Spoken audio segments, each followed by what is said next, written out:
वर्तन अभ्यासाची पद्धती. बालकाच्या वर्तनाच्या शास्त्रीय पद्धतीने अभ्यास करणारे शास्त्र म्हणजे काय? बालमानसशास्त्र होय. मानसशास्त्रांनी बालकांच्या वर्तनाचे अनेक दृष्टिकोनातून अभ्यास केला. मानसशास्त्रांनी बालकांचा विकास कसा होते, तसेच विकासाचे टप्पे कोणते, प्रत्येक टप्प्यांची वैशिष्ट्ये कोणत्या, असा अभ्यास केला. बालकाच्या गरज कोणत्या, समस्या कोणत्या, उपजत क्षमता कोणत्या, याचाही अभ्यास केला. बालकाचे व्यक्तिमत्व कसे आकारते, त्याचा शोध घेतला. मानसशास्त्रांना मानसशास्त्रज्ञांनी सुरुवातीस स्वच्छ अख्यांचे वस्तुनिष्ठ निरीक्षण केले. नंतर अन्य बालकांच्या वर्तनाचाही समुक्षपणे अभ्यास केला. अनेक बालकांच्या निरीक्षणाच्या आधारे निष्कर्ष काढले.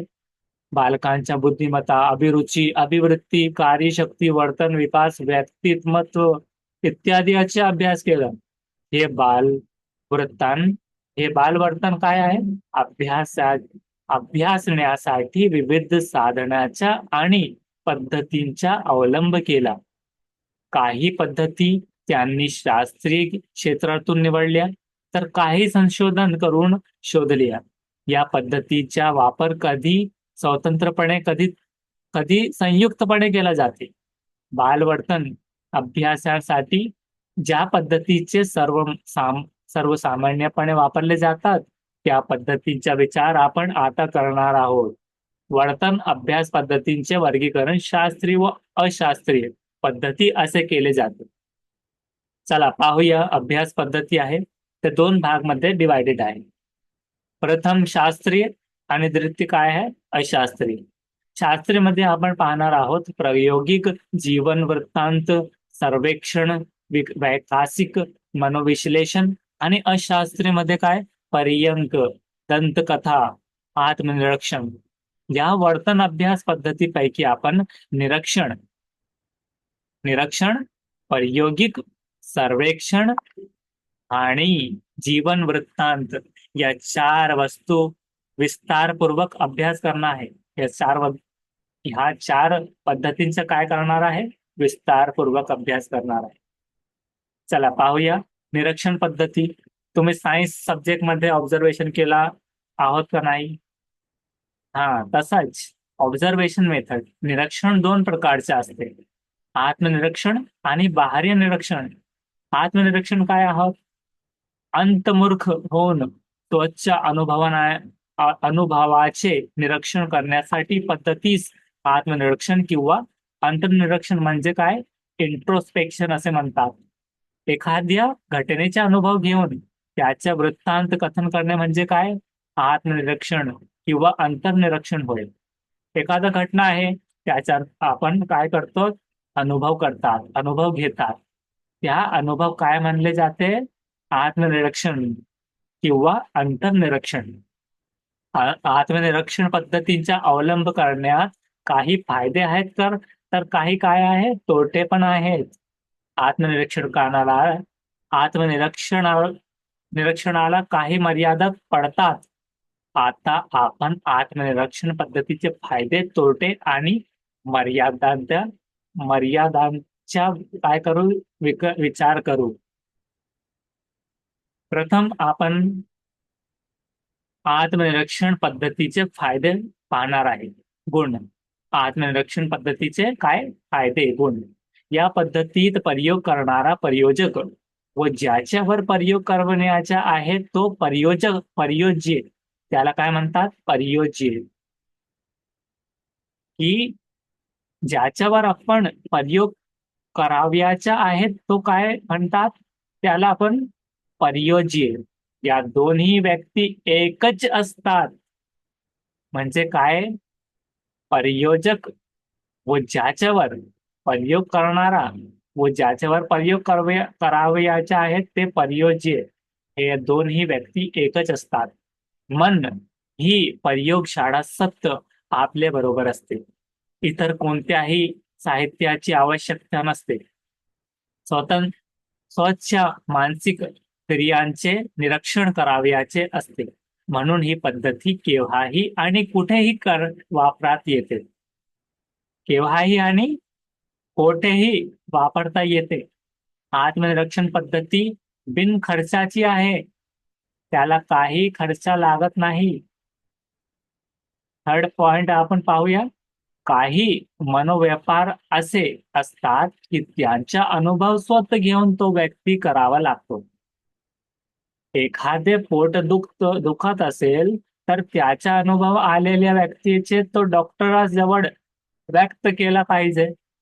आपल्या मनातील भावना, विचार आपणच स्पष्टपणे सांगू शकते. हे काय आहे याची एक्झाम्पल आहे. आत्मनिरीक्षणामुळे आत्मदोष कमी करता येतात. समूळ नाहीसेही करत येतात. समूळ नाहीसेही करत येतात. कोणत्याही वर्णन परिणामाचे सामान्यीकरण करण्यापूर्वी ते कितपत बरोबर आहे याचा पडताळा निरीक्षण पद्धतीने घेता येतो. मात्र प्रेमाचं सामान्यीकरण करण्यापूर्वी मी ते आत्मनिरीक्षण पाहू शकेन. भावना आणि विचार यातील जिवंतपणा या पद्धतीमुळे आपण अनुभवू शकतो. आणि आता आपण पाहूया आत्मनिरीक्षण पद्धतील तोटे, दोष काय आहेत. प्रथम आपण पाहूया, आत्मनिरीक्षण करणे कठीण असते. तीव्र स्वरूपातील भावनांचे निरीक्षण तीव्रता कमी न होऊ देता करणे खरोखर कठीण आहे. आपण खूप संतापलो आहोत या संतपत अवस्थेची तीव्रता कमी न होऊ देता निरीक्षण कसे करणार. आनंदमय अवस्थेचे निरीक्षण करताना आनंदाच्या अवस्था जशीच्या तशी कशी टिकणार. अस्पष्ट मानसिक प्रक्रियांच्या निरीक्षण करणे कठीण असते. आत्मनिरीक्षण आत्मनिष्ठ असते. व्यक्ती सापेक्ष असते. इतरांना एखादा मानसिक प्रक्रियाबद्दल काय वाटते ते आत्मनिरीक्षणाने पाहून अंदाज घेता येतो. हे ठीक आहे, पण ही पद्धती प्रत्येक वेळी बरोबर ठरणार नाही. म्हणून या पद्धतीचा उपयोग करून सामान्यीकरण करणे योग्य ठरणार नाही. आत्मनिरीक्षण व्यक्तिगत असल्यामुळे व्यक्तीच्या आवडीनिवडीच्या, वृत्तीच्या, पूर्वग्रहाचा परिणाम त्यावर होत असतो.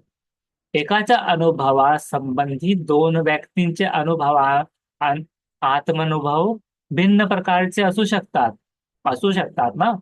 काही वेळा आत्मनिरीक्षण करणारी व्यक्ती तिला काय वाटले हे सांगण्याऐवजी तिला काय वाटण्यास हवे होते हे सांगण्याची दाट शक्यता असतो. सत्य अनुभूती लपवून इतरांना जे रुचेल ते सांगण्याकडे व्यक्तीचा कल असू शकते. त्यामुळे या पद्धतीने काढलेले निष्कर्ष विश्वासार्ह असणार नाहीत. अबोध मनात दडलेल्या भावनांच्या आणि वासनांच्या आत्मनिरीक्षण पद्धतीने अभ्यास करता येत नाही. आत्मनिरीक्षण पद्धतीने एकाच वेळी एकाच इंद्रियाकडून दोन भूमिका वठविण्याच्या अपेक्षा केली जाते. मनाला भावना अनुभवायच्या असतील आणि निरीक्षणही करावयाचे असतील. एका इंद्रियाला एकाच वेळी दोन भूमिका वठविणे अशक्य असते. लहान मुले, मतिमंद व्यक्ती, वेडी माणसे आणि मानवेतर प्राणी इत्यादीच्या बातचीत या पद्धतीचा वापर करता येत नाही. परियोज्याच्या अस्थिर किंवा चंचल स्वरूपामुळे आत्मनिरीक्षण शास्त्रीय होत नाही. ज्यावेळी भावांच्या स्वरूप संमिश्रण नसते तेव्हा आत्मनिरीक्षण दोषपूर्ण होण्याची शक्यता अधिक असते. आत्मनिरीक्षण करणारी व्यक्ती अप्रामाणिक असेल तर निवेदन खोटे, चुकीचे असू शकते. वर सांगितलेल्या दोषांचे प्रमाणे प्रशिक्षणाच्या मदतीने कमी करता येणे शक्य आहे. तरीही आत्मनिरीक्षण पद्धती ही अशास्त्रीय पद्धती आहे. या पद्धतीने काढलेले निष्कर्ष विश्वासार्ह असतीलच असे निश्चितपणे सांगता येत नाही. पूर्वग्रह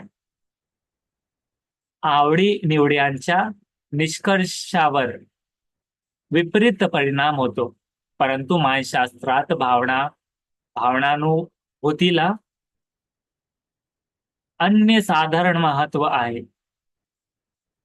भावनानुभूतीचा अभ्यास वगळता येत नाही. हा अभ्यास आत्मनिरीक्षण पद्धतीने आत्मनिरीक्षण पद्धतीनेच करता येतो. म्हणून या पद्धतीत अनेक दोष असेल तरी या पद्धतीचे वापर अपरिहार्य आहे.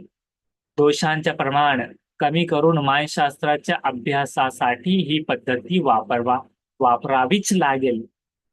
आता आपण पाहूया बाह्य निरीक्षण, वस्तुनिष्ठ निरीक्षण ज्याला आपण म्हणतात.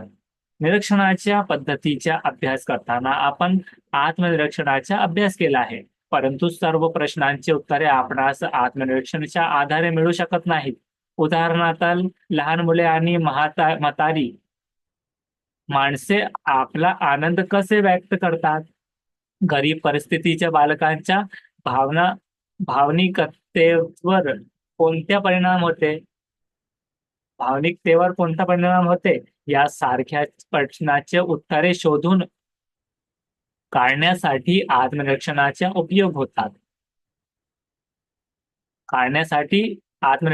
उपयोग होत नाही, तर बाह्य निरीक्षणाने यासारख्या प्रश्नाची उत्तरे आपणास शोधून काढता येतात. द्वेष, संताप, आवर्षण इत्यादी गोष्टी कृत्रिमपणे निर्माण करणे कठीण असते आणि कधी कधी ते अयोग्य असते. अशी परिस्थिती किंवा वातावरण नैसर्गिकरित्या जेथे असेल तेथे त्या परिस्थितीत व्यक्तीचे निरीक्षण करणे हाच त्यावर प्रभावी उपाय असतो. त्या परिस्थितीत निरीक्षण करून त्याच्या नोंद करून ठेवण्याच्या असतात. नैसर्गिक परिस्थितीत व्यक्तीच्या किंवा प्राण्याच्या वर्तनाचे केलेले निरीक्षण म्हणजे काय? बाह्य निरीक्षण होय. या निरीक्षणाला वस्तुनिष्ठ निरीक्षण असेही म्हणतात. बाह्य निरीक्षण किंवा वस्तुनिष्ठ निरीक्षण करताना पुढील गोष्टीविषयी खबरदारी घ्यावी लागते. पहिला काय? प्रथम, वस्तुनिष्ठ निरीक्षण हे योग्य प्रकारे करावे लागते. सेकंड, योग्य निरीक्षणानंतर त्याच वेळी नोंद करावे लागतील. थर्ड काय आहे? निरीक्षण करताना निरीक्षकाच्या काय तटस्थतेची भूमिका असावी लागते. फोर्थ, निरीक्षण अचूक होण्यासाठी ते काळजीपूर्वक करावे लागते.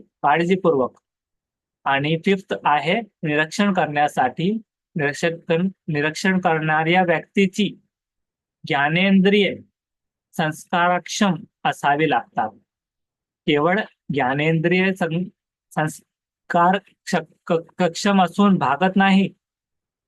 निरीक्षण कशाचे करायचे आणि कसे करायचे याचे प्रशिक्षण निरीक्षकास दिले असेल पाहिजे. निरीक्षण करून नोंद घेताना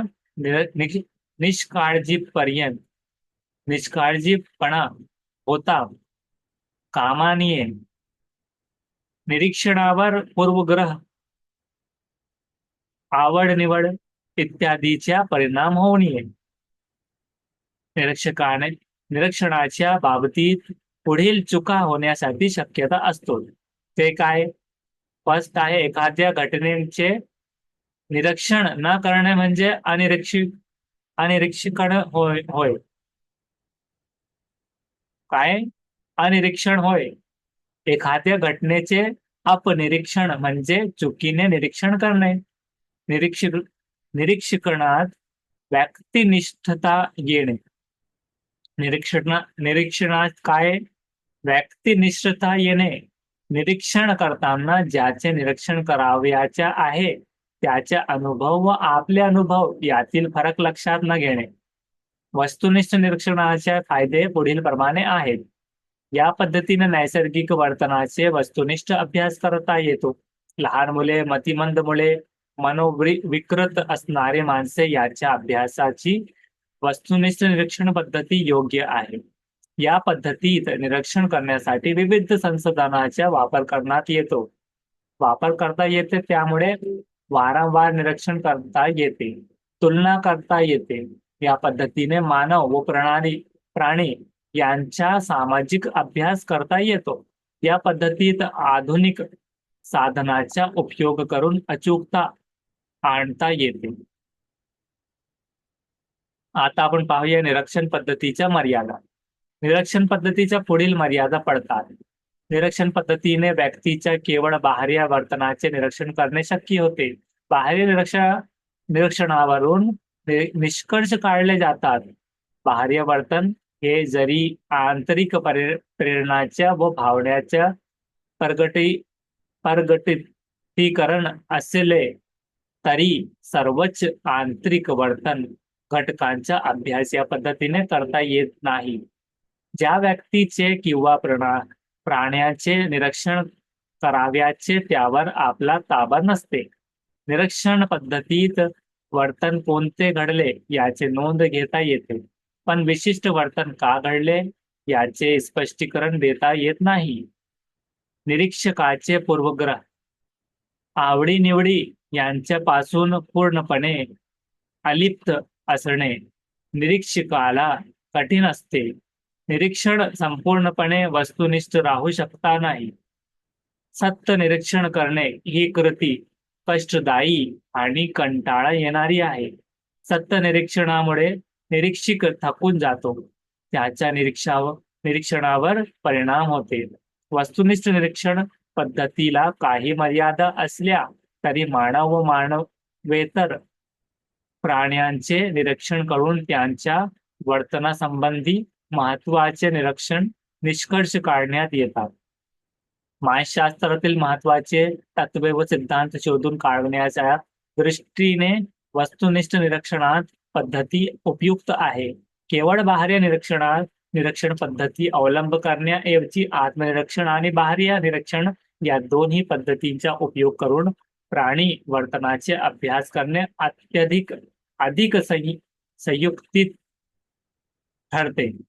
आत्मनिरीक्षण आणि बाह्य निरीक्षण या पद्धतीत परस्पर आहोत. या पद्धतीत प्रयोगाचा वापर केला जात नसल्यामुळे या पद्धतीला अप्रायोगिक पद्धती असेही म्हणतात.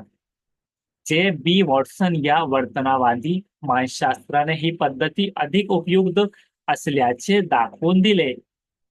हे आपण काय पाहिलं? Observational method. आता आपण पाहूया प्रायोगिक पद्धती, एक्सपेरिमेंटल मेथड. प्रायोगिक पद्धती ही शास्त्रशुद्ध पद्धती मानली जाते. प्रयोग म्हणजे काय? नियंत्रित वातावरणात केलेले निरीक्षण असतो. कोणत्याही प्रयोगाचे दोन प्रमुख हेतू असतात. प्रयोगांनी काही नवीन शोधून काढण्याचे असते.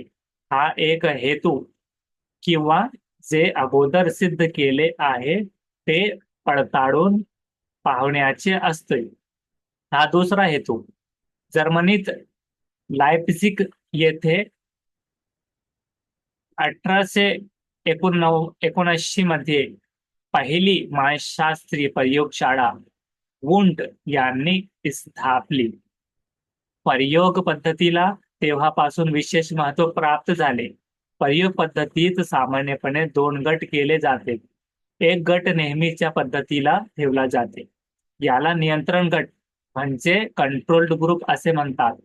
दुसऱ्या एका गटावर प्रयोग केला जाता त्याला प्रयोग गट, एक्सपेरिमेंटल ग्रुप असे म्हणतात. या दोन्ही गटांच्या वर्णनांचा तुलनात्मक अभ्यास प्रायोगिक पद्धती केला जातो.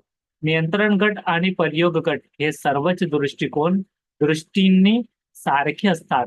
ते दोन्ही गट सारख्या पातळीवर आहेत याची खात्री करून घ्यावी लागते.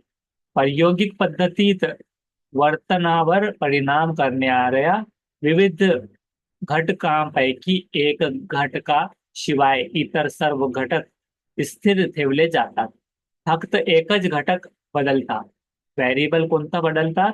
ठेवून त्याच्या वर्तनावर होणारा परिणाम पाहिला जातो. प्रयोगाच्या सुरुवातीला प्रयोगपूर्व चाचणी म्हणजे प्री टेस्ट दिली जाते.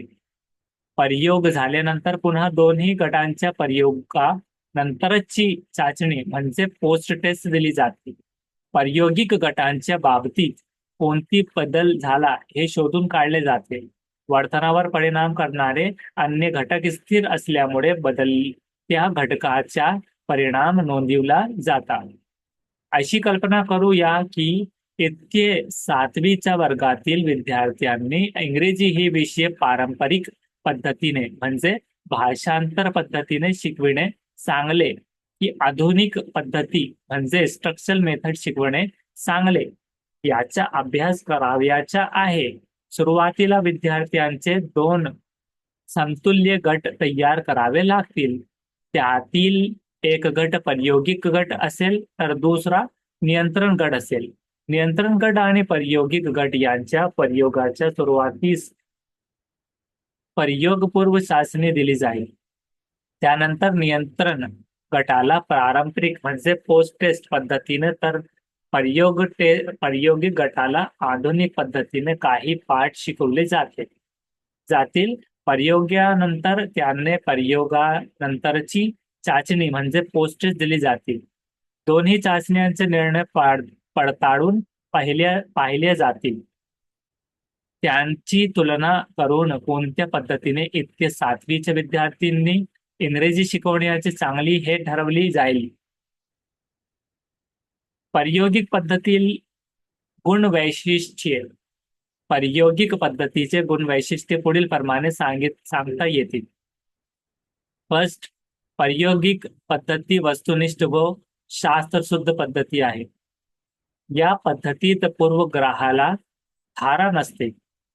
या पद्धतीने काढलेले निष्कर्ष वस्तुनिष्ठ व विश्वासार्ह असतात.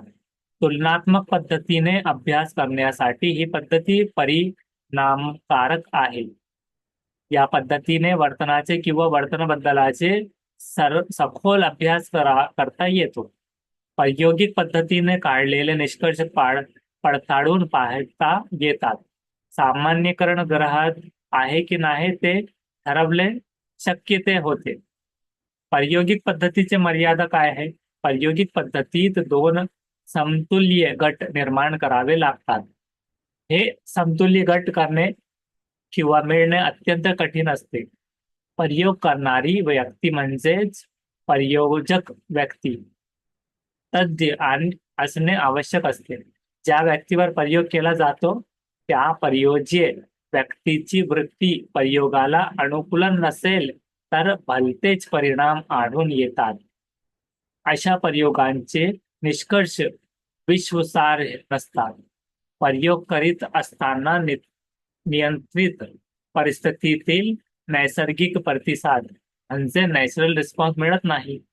प्रयोज्यांच्या आंतरिक घटकांवर आपण नियंत्रण ठेवू शकता नाही. उदाहरण, प्रयोज्याला प्रयोगाच्या वेळी थकवा आला तर आपण काय करणार? आपल्यावर प्रयोग केला जात आहे हे संबंधित व्यक्तीला समजल्यावर कृत्रिम प्रतिसाद मिळतात. काही समस्यांच्या बाबतीत प्रयोग करणे आवश्यक असते. आजूबाजूच्या वातावरणाचे मुलावर होणारे दुष्परिणाम अभ्यासाचे असतील तर प्रयोगासाठी दूषित वातावरणात आपण मुलांना ठेवू शकत नाही. प्रायोगिक पद्धती ही अधिक खर्चाची व वेळ लागणारी पद्धती आहे. प्रायोगिक पद्धतीत विद्यार्थी, शिक्षक, पालक, नागरिक यांचे सहकार्य अपेक्षित असते.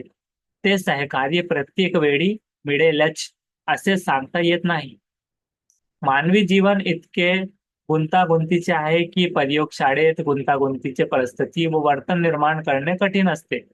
प्रायोगिक पद्धतीत इतर सर्व घटक नियंत्रण ठेवून फक्त एक घटक बदलला ठेवावा लागतील, परंतु वर्तन प्रभावी व्हेरिएबल करणारा सर्व घटक नियंत्रण करणे त्याच्या वेगळा वेळा शक्य होत नाही. बऱ्याच वेळा शक्य होऊ शकत नाही. मानव आपल्या भावना लपवू शकतो. भावना लपविलेल्या दिसून येत नाहीत. याचा परिणाम प्रयोगाच्या निष्कर्षावर होतात. आता आपण पाहूया थर्ड, सर्वेक्षण पद्धती म्हणजे सर्वे मेथड. बालवर्तनीचा निरीक्षण करणाऱ्या विविध पद्धतीपैकी आणखी एक पद्धती म्हणजे सर्वेक्षण पद्धती होय. सर्वेक्षण अर्थ पाहणी करणे असा आहे. काय अर्थ आहे? पाहणी करणे. एखाद्या वयोगटातील मुलांचा अभ्यास करण्यासाठी ही पद्धती उपयुक्त ठरते. विद्यार्थ्याच्या विविध कृतीची माहिती या पद्धतीने आपणास गोळा करता येते. एका विशिष्ट वयोगटातील अध्ययनार्थी म्हणजे विद्यार्थी कोणती पुस्तके वाचतात किंवा कोणत्या गोष्टी ऐकतात या प्रश्नांची उत्तरे शोधण्यासाठी सर्वेक्षण पद्धती उपयोगी ठरते. सर्वेक्षण पद्धती मुलाखत आणि प्रश्नवाली या दोन साधनांचे उपयोगी प्रामुख्याने केला जातो. सुरुवातीस आपण मुलाखत या साधण्याचा विचार करू. मुलाखत हे काय? मुलाखत दोन व्यक्तीत घडून येते. त्यातील एक मुलाखत घेतणारी होते तरी दुसरी मुलाखत देणारी व्यक्ती असते. या दोघांमधील प्रश्नोत्तरी म्हणजे मुलाखत नव्हे. मुलाखतीतून खरी माहिती निष्पन्न होण्यासाठी मुलाखत रंगावी लागते. मुलाखत देणाऱ्या आणि घेणाऱ्या व्यक्तीमध्ये विश्वास आणि सामंजस्य प्रस्थापित झाले तर खरी माहिती मिळू शकते. मुलाखत कशी घ्यावी याचे एक तंत्र आहे. तसेच मुलाखत घेणे व ती रंगविणे हे कलाही आहे. मुलाखत घेणाऱ्या व्यक्तीला मुलाखत घेण्याचे तंत्र आत्मसात करावे लागते. मुलाखत घेण्याचा सराव करावा लागतो. मुलाखत घेण्याचे कालही हस्तगत करावी लागते. सर्वेक्षण पद्धतीत बालकांच्या मुलाखतीच घ्याव्या लागतील. बालकांचे वय, त्यांचा अनुभव व त्यांचे शब्दभंडार विस्तारात घेऊन मुलाखत घेणाऱ्या व्यक्तीला बालकांशी संपर्क साधून हितजुग करावा लागतो. मुलाखतीत केवळ प्रश्नांची उत्तरे अपेक्षित नसतात तर बालकांना बोलके करावे लागते. त्यांच्याकडून आवश्यक ती माहिती कौशल्यपूर्णरित्या आपणास काढून घेता आली पाहिजे. फार कमी वयाच्या बालकांना मुलाखत तंत्र उपयुक्त ठरत नाही. तेवढी शारीरिक व मानसिक परिपक्वता या छोट्या मुलांच्या जवळ असत नाही. या बालकाची विषयी माहिती पालकाकडून याच्या तंत्रांच्या आधारे मिळवित येतील. परंतु त्यात पुष्कळ वेळा अतिशयोक्त माहिती, अतिरंजित माहिती असू शकते. ती माहिती मुलाखतीच पडताळ पाहता आली पाहिजे. मुलाखतीद्वारा वस्तुनिष्ठ माहिती मिळाली पाहिजे. काही वेळा मुलाखत देणारे दोष लपविण्याचा प्रयत्न करतात. नसलेल्या गुण चिकटविण्याचा प्रयत्न करतात. अतिरंजित माहिती देतात. हे सर्व दोष टाळून मुलाखत घेण्याचे तंत्र हस्तगत करणे हे खरे कौशल्य आहे. मुलाखत तंत्राबरोबर सर्वेक्षण करताना प्रश्नवाली हे दुसरे साधन वापरले जाते. यासाठी एक प्रश्नवाली तयार करावी लागतील. प्रश्नावलीत काही बुद्धी प्रश्न असतात तर काही मुक्त प्रश्न असतात. प्रश्नांचे उत्तरे होय किंवा नाही एवढे अपेक्षित असतात तर मुक्त प्रश्नात त्याच्या प्रश्नांचे सविस्तर उत्तर अपेक्षित असते. प्रश्नवालीतील प्रश्न सुटसुटीत व सोप्या भाषेत असावे लागतात. प्रश्नवाली पद्धती असून जी माहिती आपणास हवी आहे त्या माहितीच्या अनुरोधाने प्रश्न विचारणे आवश्यक असते. तयार केलेले प्रश्नावली संबंधित अध्ययन अध्ययना अध्ययनार्थ्यांना देऊन त्यांचे उत्तरे त्यांच्याकडून लिखित स्वरूपात एकत्रित केला जाते एकत्रित केला जातील. त्या आधारे सर्वेक्षण केले जाते, प्रथम विश्लेषण केले जाते, सत्य पडताळ पाहिले जाते. त्या माहितीचा योग्य अर्थ लावून अध्यार्थिन्याच्या म्हणजे विद्यार्थिन्याच्या वर्तना संबंधी माहितीच्या आधारे योग्य निष्कर्ष काढले जातात. सर्वेक्षण पद्धतीचे वैशिष्ट्य काय आहे? सर्वेक्षण पद्धतीच्या आधारे वैशिष्ट्य क्षेत्रातील सद्य स्थितीचे यथार्थ चित्र गुणात्मक किंवा संख्यात्मक उपलब्ध घेऊ शकतात. या पद्धतीने थोड्या वेळात व कमी श्रमात माहिती उपलब्ध करून घेत येतात. अध्ययनार्थी म्हणजे विद्यार्थ्यांची गरजा, समस्या, आकांक्षा यांचे वास्तव ज्ञान या पद्धतीने मिळविता येते. सर्वेक्षणाद्वारे प्राप्त झालेल्या माहितीच्या तपशिलाची क्रम लावता येते, विश्लेषण करता येते व पुढील योजना निश्चित करण्यात येते. सर्वेक्षणात समस्या निश्चित असते. समस्येचे हेतूही सुस्पष्ट असतो. सर्वेक्षणाने माहितीचे संकलन केले जाते. विश्लेषण व अर्थान्वेषणही होते. त्यामुळे त्या माहितीच्या आधारे काढलेले निष्कर्ष विश्वासार्ह व वस्तुनिष्ठ असतात. समस्यांचे निराकरण करण्यासाठी सर्वेक्षण ही अत्यंत महत्वाची पद्धती आहे.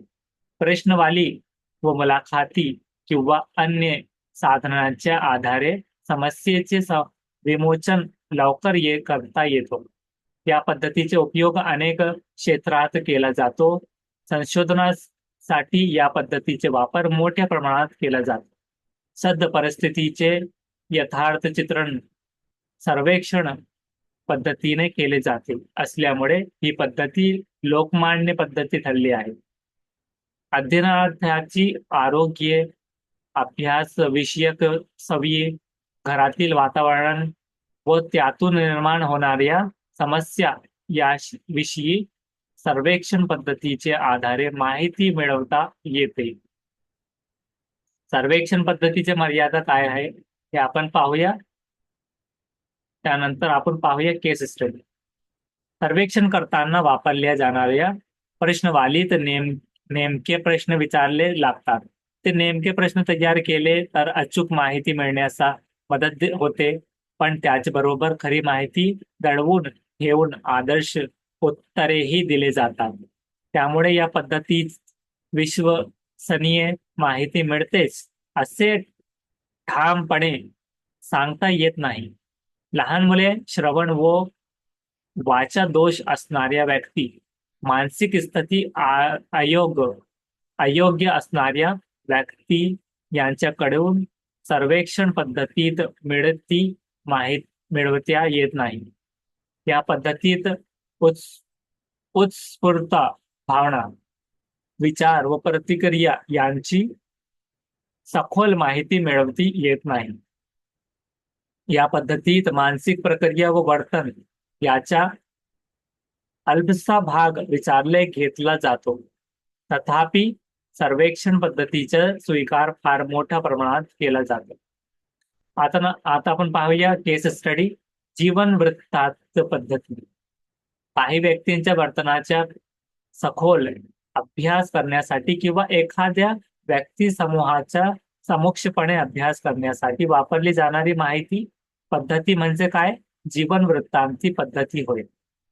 एखाद्या व्यक्तीची बालपण, अनुभव, परस्पर संबंध, अभिरुची, कल, वृत्ती, बुद्धिमत्ता, समायोजन अशा आकांक्षा, गुण, दोष या विविध बाबी संबंधी माहिती प्राप्त केली जाते. त्या व्यक्तीच्या जीवनातील समस्यांचे निदान करण्यासाठी या माहितीचा उपयोग केला जाते. शैक्षणिक क्षेत्रात एखादा अध्ययनार्थी म्हणजे विद्यार्थी खूप मागे पडतो, कधी कधी एखादा विद्यार्थी काय करतो, विध्वंसक बनतो. एखाद्या वेळी न्यूनगंडाने पछाडला जाऊन अकार्यक्षम होतो. या अडचणीतून मार्ग शोधण्यासाठी त्या अध्ययनार्थ्याच्या अभ्यास जीवन वृत्तांत पद्धतीने करून त्याला यथोचित मार्गदर्शन केले जाते. जीवन वृत्तांत पद्धतीत संबंधी व्यक्तीचे नातेवाईक, मित्र, परिवार, शिक्षक, त्याच्या सहवासातील अन्य व्यक्ती, शेजारी अशा व्यक्तीचे सहकार्य जरुरीचे असते.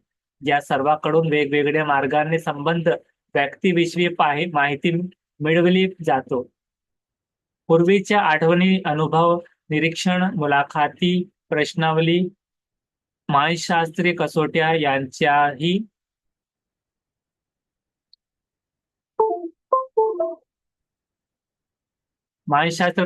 कसोट्या यांचाही आधार घेतला जातो. माहिती गोळा करण्यासंबंधी वस्तुनिष्ठ व व्यक्तिनिष्ठ तंत्रांचा उपयोग केला जातात. या पद्धतीचा वापर केल्यामुळे अन्य मार्गांनी उपलब्ध न होऊ शकणारी महत्वपूर्ण व उपयुक्त माहिती मिळू शकते. या पद्धतीचा वापर करून फ्राइड यांनी वर्तनाबाबत क्रांतिकारक उत्पत्ती मांडली. सुप्रसिद्ध व्यक्तीचा अभ्यास करण्यासाठी या पद्धतीचा उपयोग केला जातो.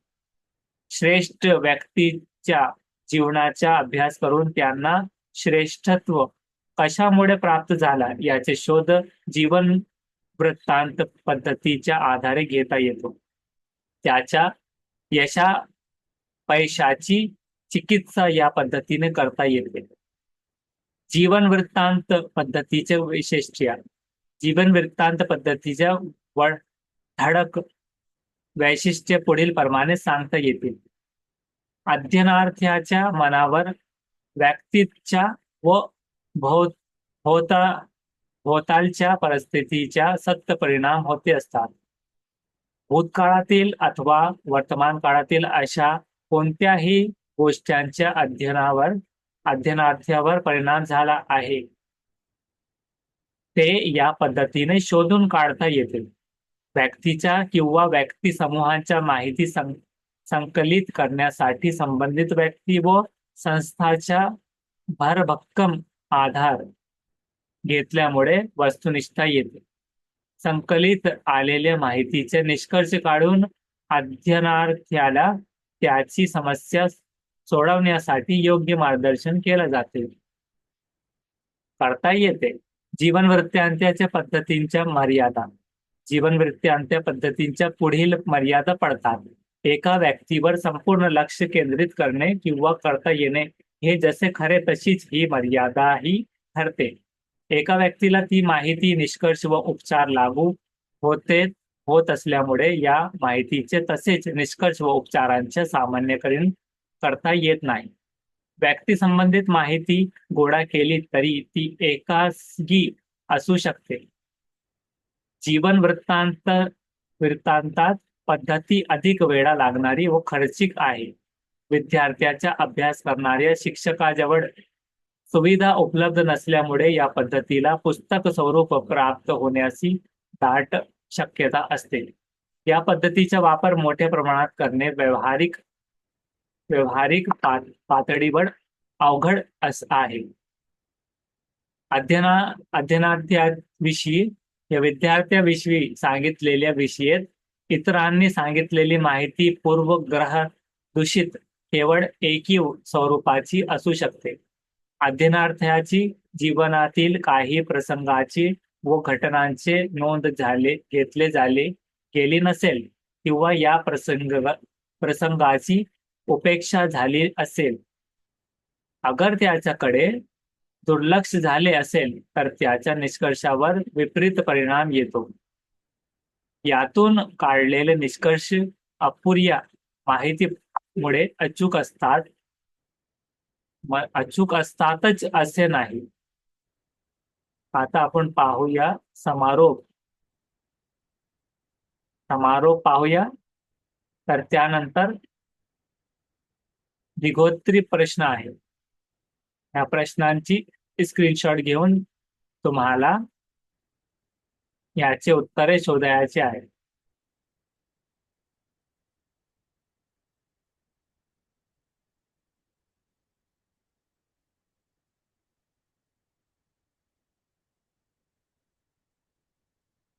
कुठे आहे आपण? हे झालं, हे पण झालं. समारोप. मानवी जीवनाच्या विविधांगी आणि बहुरंगी परिचय करून घेण्यासाठी तसेच त्याचे आपण सोयीनुसार भाग केले. त्या भागांच्या म्हणजे विविध शास्त्रांचे अभ्यास करून जीवनाच्या समर्गात जाणून घेतली.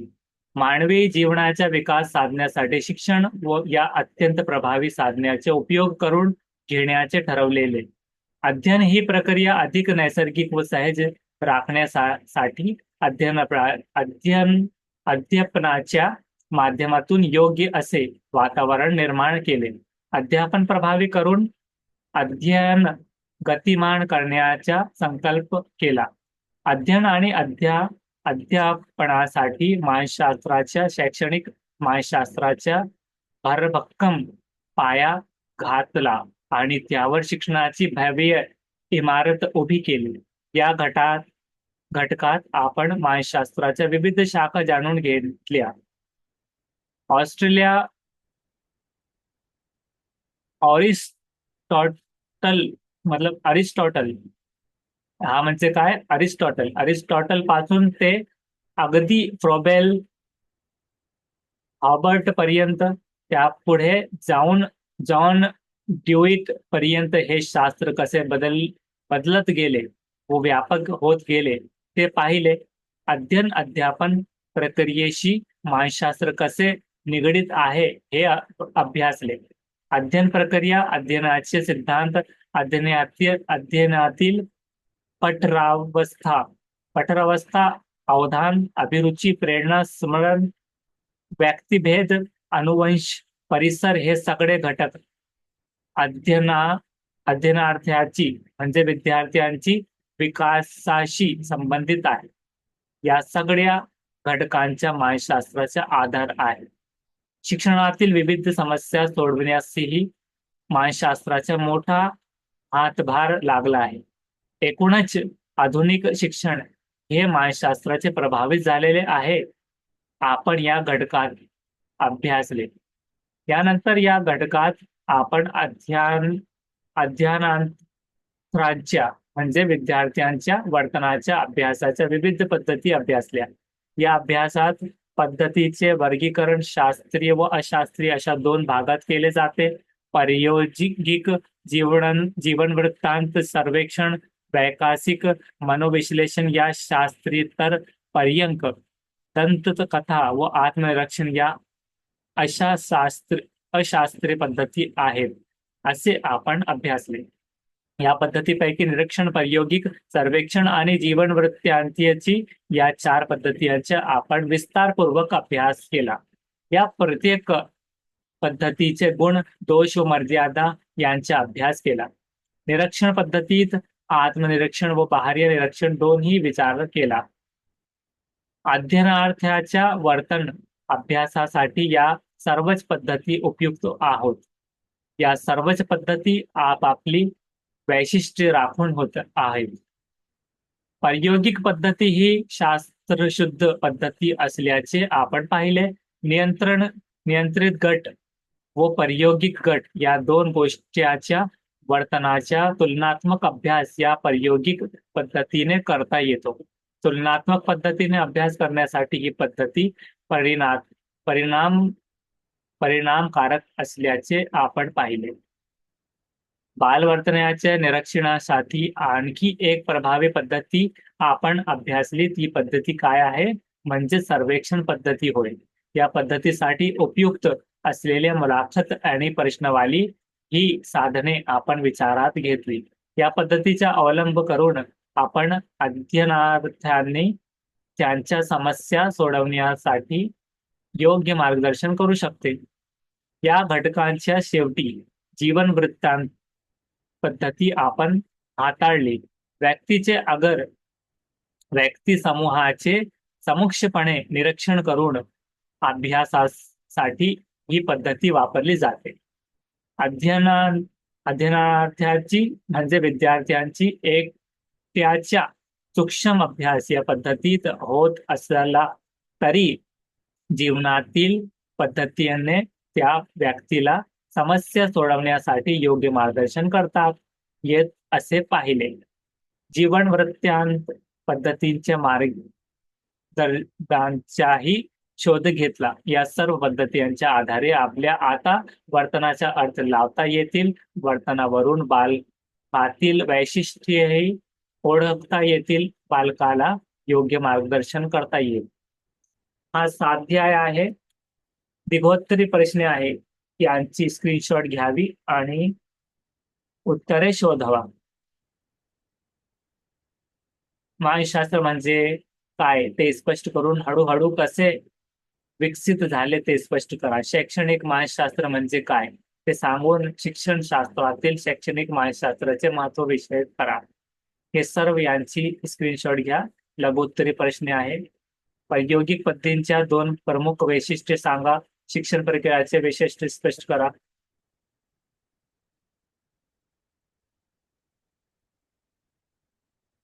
नेक्स्ट व्हिडिओ मध्ये आपण पाहूया अध्ययन प्रक्रिया स्वरूप व उपपत्ती.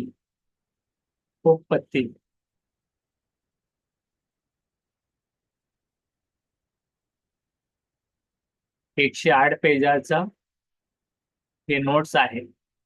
गोल, मोटिवेशन, प्रेरणा, एक्सप्लोरेशन हे आपण नंतर पाहूया. मॉडिफिकेशन हे सर्व आपल्याला पाहायचे आहे. थॉर्नडाईकची थेरी, ह्या डिब्यातून काय केले त्याने,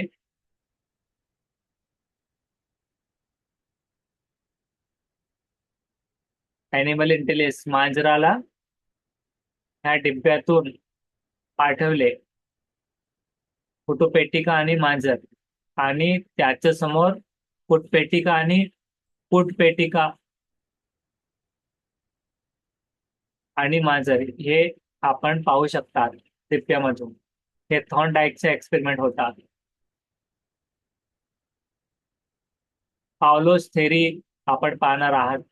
पावलोचा कुत्रावर केलेला एक्सपेरिमेंट आहे.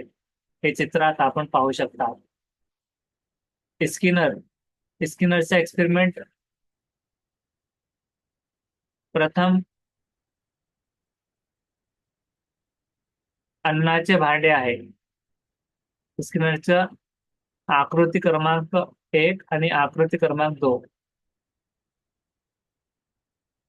स्किनरच्या कबुतरावरील प्रयोग आणि प्रथम प्रयोग कोणत्यावर होतात?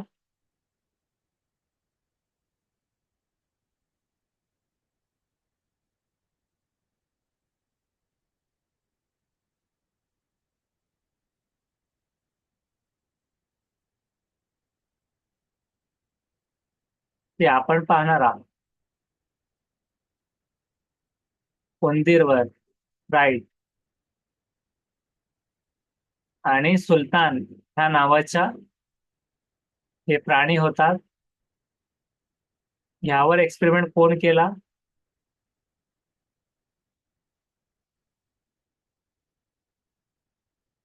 कोण केला त्याचं नाव सांगा.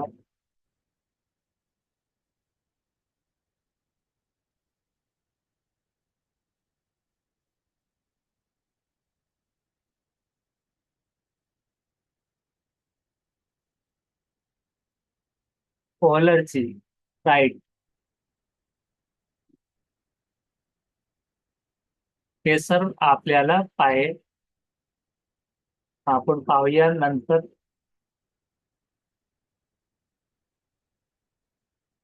हे सगळे आपल्याला पाहायचे आहे.